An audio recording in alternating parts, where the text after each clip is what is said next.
Hello everyone. তো সরস্বতী পুজোর আগের দিন সুন্দর থেকে একটা সরস্বতী মা আমাদের বাড়িতে চলে এসেছে। তো আমিও বসে পড়েছি আলতা পরানোর জন্য। আলতা নিয়ে আমি চান টান করে বসে পড়েছি মাকে আলতা পরানোর জন্য।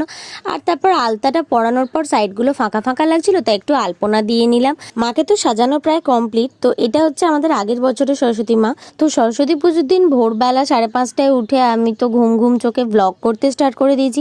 তারপর বাইরে বেরিয়ে দেখলাম যে তখনও অন্ধকার, চারিদিকটা আলো ফোটেনি। তো আমার আর তোজোর বই খাতা নিয়ে তারপর আমি ঠাকুর ঘরে চলে গিয়েছিলাম, কারণ কিছুক্ষণ পর পুজো শুরু হবে। তারপর আমরা সবাই মিলে পুষ্পাঞ্জলি দিতে বসে গেছিলাম।